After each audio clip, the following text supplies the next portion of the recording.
hindi natin masisi yung mga tao ngayon dahil galit sila sa gobyerno natin, no? And then third, let's learn from our mistakes, no? Kasi we have really to be responsible of whatever posts that we want to post on social media.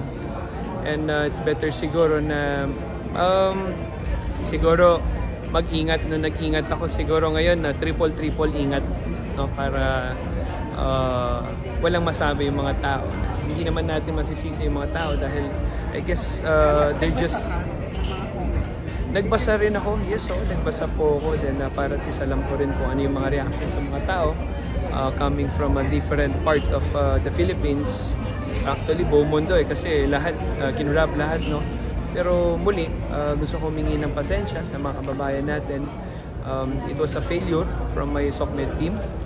And then siguro ito lang yung pagkakataon na masasabi ko na ibigay natin sa tao kung ano yung nafe-feel nila, no? I mean, lahat tayo we have like we have the right to say whatever we want to say, especially on our present issues right now in the government. So bilang public service po ng Tarlac province, humingi ako ng pasensya sa lahat ng mga nakita nilang, sabi nga ni Ibe, parang nangangampanya. Ako po, hindi. Tapos na po ang kampanya at tayo po yung nagtatrabaho na lang. Yes, I guess so. It links somehow to the AI topics kanina a while ago. We have to be careful on what we post. And ayun, just be aware lang. Just be aware lang and be cautious about everything. So hindi ka nagpunta ng city? Nagpunta po ako, kakauwi ko lang po kanina. And sa lahat, ito sabihin ko, sa lahat po ng mga tao na nag-bash, go ahead. And gusto ko lang iparating sa inyo na ang roots po ng Villaflor ay sa Cebu. Taga Berili po kami. Doon po nanggaling si Lolo, sa Karkar, Barili, Mandaue. So lahat po ng mga ibang relatives po sa Bogo, pinuntahan din po namin. Ang gusto ko lang ibahagi sa inyo yung naging experience doon is very tragic, emotional, parang frustrating na sorry po, putang ina lang kasi makikita mo yung napakaswerte pa natin, sobrang swerte natin. May lugar po sa Bugo na hindi napupuntahan pa ng ibang LGU and province government na wala talagang totally ilaw.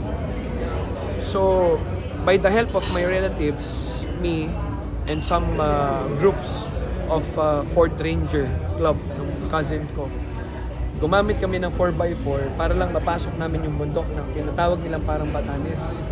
So may mga tao po doon na hindi makababa kasi it will take you 3 hours by car, pababa, papunta sa city.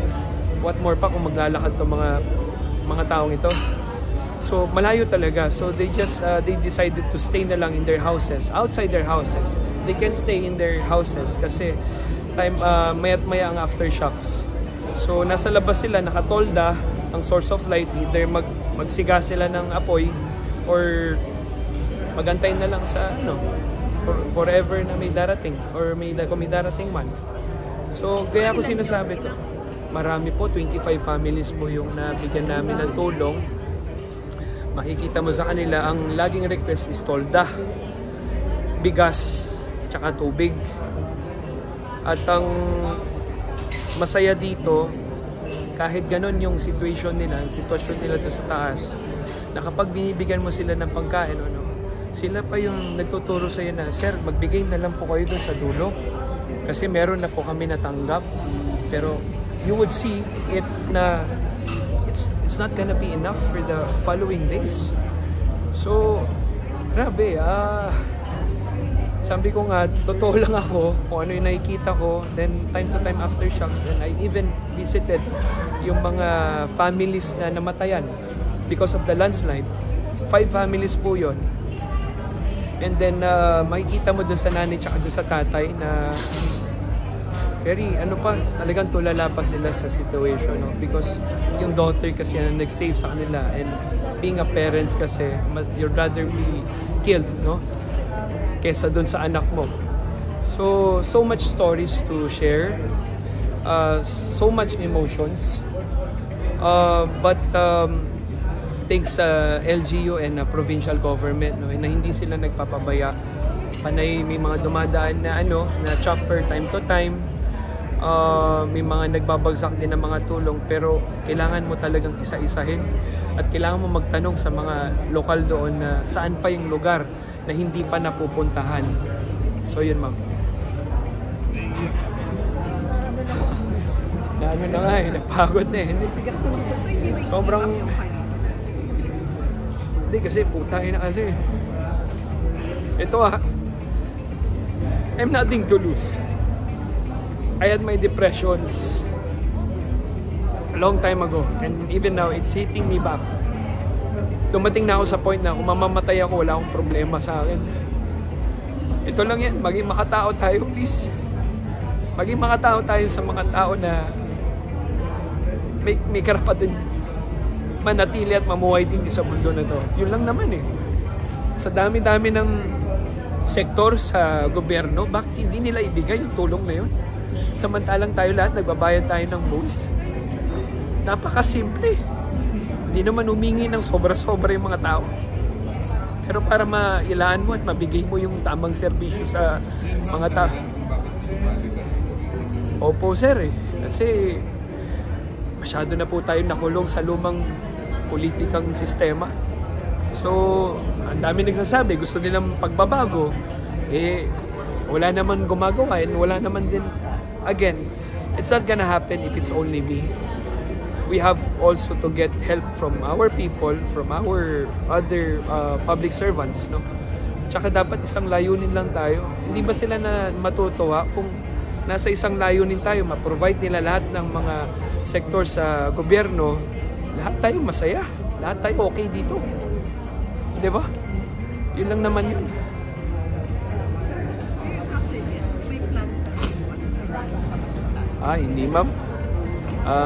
Inupo po ako sa board member, tsaka ang tao po magde-decide yan para sa akin. Hindi po ako, wala po akong karapatan. Well, kung ibibigay po ng libos, gaya nga nung counting kami, nung campaign, I wasn't expecting kasi hindi po tayo na maswerte na napasama na buhatin ng ating INC. So, ang chances ko talaga nun is kung makapasok, then go, mag-serve tayo. But if not, I'd rather be silent in Siargao kasi gusto kong manahimik. Gusto kong manahimik doon, ma'am. Wala pa, ma'am. Pero gusto kong mag-check, no? Kasi na na-depress ako noon, kumbaga sawang-sawa na ako sa ingay. Parang, kaya minsan papasok sa utak ko si Andy Eigenman, si Utol, na sabi ko, Tol, next time makakapasyal din ako sa isla. Oo nga, Tol, hindi ka na nakapunta. Sige, magsilbi ka muna dyan. Yun yung sinabi niya sa akin. But again, it was a blessing from boss sa taas. Na siguro, o Aaron, para maging makabuluhan yung buhay mo, hindi ka nalulungkot. Magsilbi ka muna. Paano mo binabago yung depression? Tsaka gano'ng katagal? Matagal ma'am. And ngayon bumabalik pa rin. But it's manageable now. Compared before na wala akong tulog, magdadrive ako, wala akong plano kung saan ako makarating. Basta kung saan ako dali ng sasakyan ko. Saan yung pinakamalayo? Pinakamalayo ma'am, Batangas, Cavite, Laguna. Yan ma'am, nandito ako sa Manila noon. Tapos kapag napagod na ako mag-drive, uwi na ako ng bahay. So ngayon, bumabalik, bakit? Hindi ko alam ma'am eh. Somehow, ito yung bagay na hindi mo ma-explain na somehow ayaw mo mag-isip. That's possible. That's one. Hindi ko ma-explain eh. It's just somehow majority triggers me every time na I'm alone and I'm not doing anything. Yun po ang nag-trigger sa akin. Sorry ka lang, tissue. Wala. Unfortunately, wala. Kasi I'm already 35. 35 na ako. Paano kailangan magkaroon Ano panalik yung kasama? last girlfriend Non-showbiz, ma'am. Oo, non-showbiz, ma'am. Baka daw kailangan magkaroon para may kaagapay ka. Ito nga eh, pala mo pag naiisip ko, para siguro wag muna kasi parang yung sign eh, na parang Ron, ano ba, tama muna yung, tsaka na yung pagmamahal. I mean, dito muna, siguro kung ayaw ko pang ibigay sa'yo pagmamahal sa magiging future wife mo, then be with your people muna of Tarlac, or actually hindi nga sa Tarlac, kahit sa Cebu pumunta ako. Basta ito lang naman yan eh.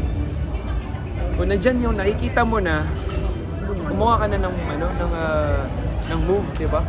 Kung hindi mo man, wala ka man sa capacity na isalba lahat yun, then, di ba, touch mo yung mga ibang kasamahan mo na, uy, gawin natin to for the benefit of our Filipino people. Kasi bibihira na lang yung may totoong malasakit talaga. Thank you po. Tama. Ma'am,